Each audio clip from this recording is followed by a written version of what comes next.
Earlier today, we had a dedication of a portrait gallery for Millbrook's finest, those who have served for 25 years or more in my time. If you it's in the class of 2018 meeting hall, formerly known as Prum Dining Hall. We're going to have a reception there tonight, so if you didn't get a chance to see, I hope you will take time to look at the fabulous work done by Tom Mason, the parent of Brendan, class of 95, and Bridget, whose class I forget, maybe 99.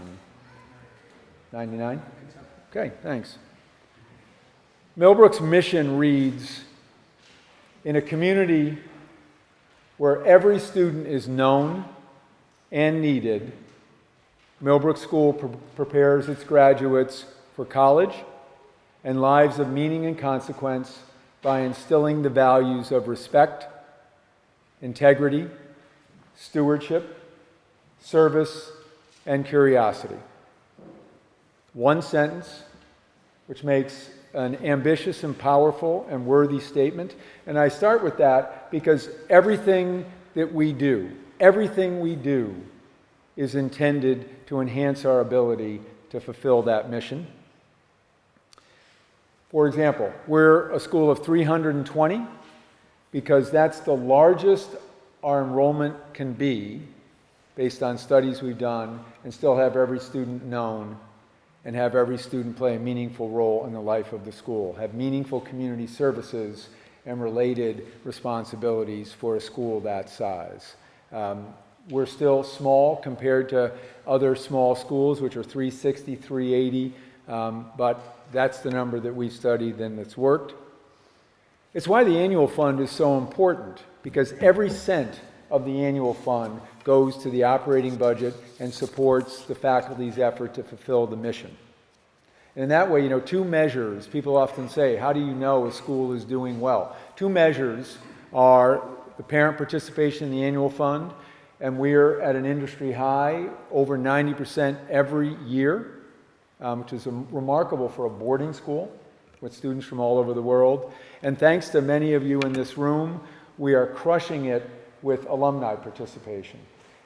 We were at 43% last year, up 10 percentage points from 5 years ago. Major change. Our target this year is 45%, have a little ways to go. That is a hint. Deb will tell you more later.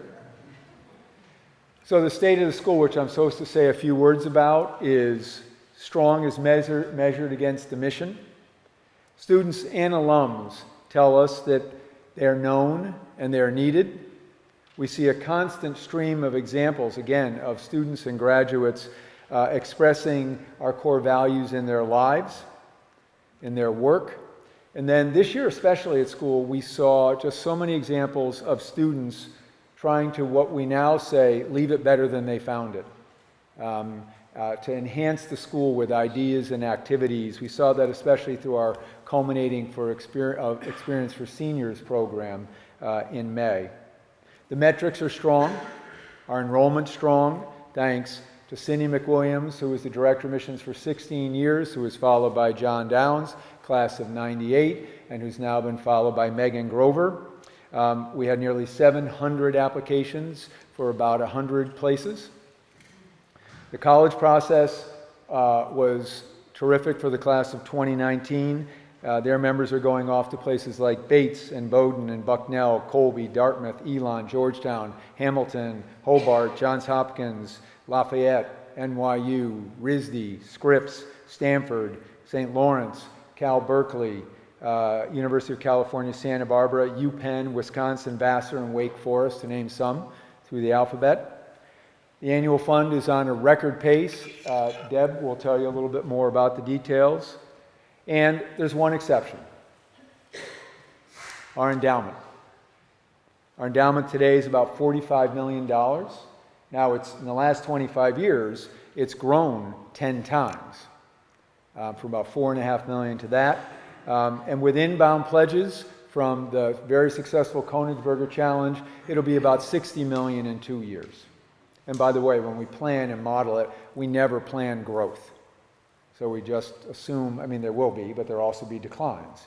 To be a truly sustainable school, To be a truly sustainable, independent school, whether you're a college or a university, an elementary school, or a secondary school, you need to have $1 million of endowment per student. There are a few boarding schools, actually there are about 7 or 8 boarding schools that are at that level, and there are about 12 colleges that are at that level, and that is our objective. That means our endowment will have to grow about 5.5 times in the next 25 years, or about half of what it's grown in the last 25 years. We're on our way. Which brings me to Vision 2023. At the State of the School, I update you on what's next. You may remember that in December 2017, as I mentioned a moment ago, we finished a wildly successful Vision 2017 program. We set out to raise $60 million for bricks and mortar and endowment. We ended up raising $80 million, thanks to the Königsberger Challenge, so we would have more for endowment. Coming right after the success of that, the trustees, the faculty, and I went back into planning about what's next to sustain Millbrook's momentum. So this is going to be another program of this time $50 million, 25 for endowment. And that 25, the income from that endowment will go to provide more financial aid and enhanced salaries and benefits for our faculty and our staff. Those are the 2 top priorities from that. We spend about 4% of the endowment per year, so you can calculate how much more that will add to our operating budget. We continue to need to do, we've done so much to the campus, we need to continue to make improvements.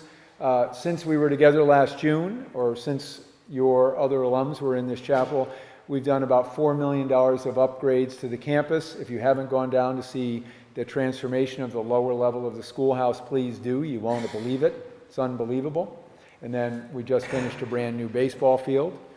We also do $2 million of enhancement to the campus, which is in our operating budget. Knock on the brand new columns on the chapel.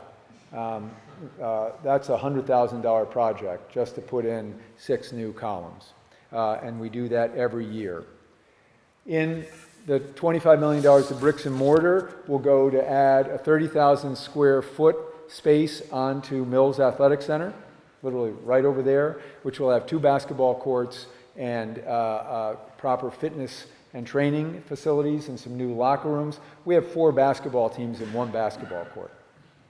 And one of the things we want to do is move the start of classes later based on brain research to 8:30, and we can't do that until we add those courts and actually lights on the turf field so we can start practices later.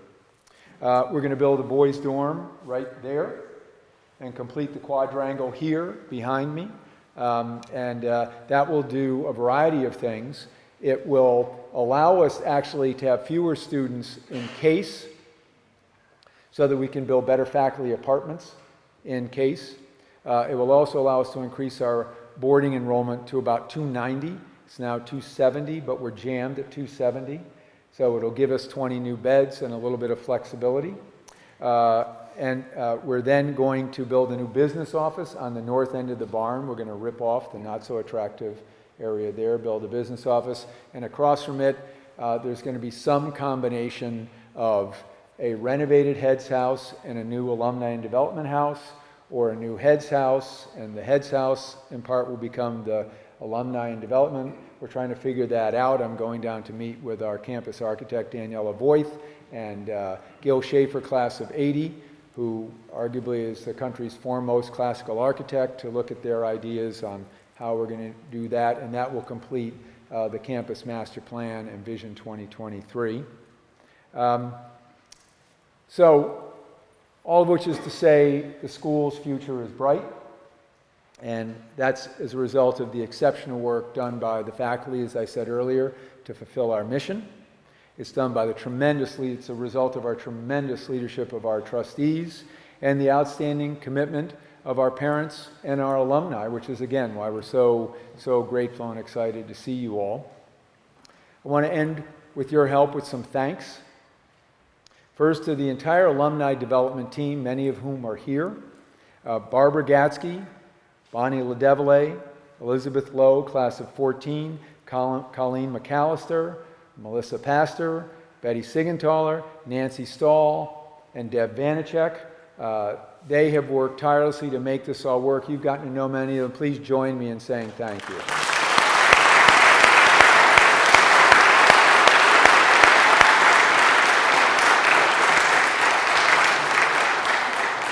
As you walked in, many of you were kind to congratulate me on the sabbatical that the trustees have so generously granted to Linda and me. We'll be away from July 1 until Thanksgiving.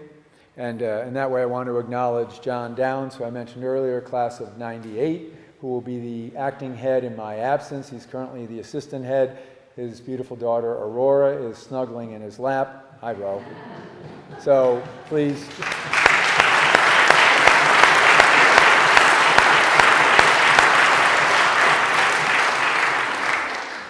And by way of introduction, I want to thank and acknowledge Bob Anthony.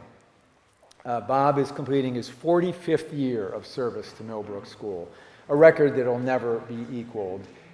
On the Sunday of Memorial Day weekend, he attended his 50th Millbrook commencement. It's extraordinary.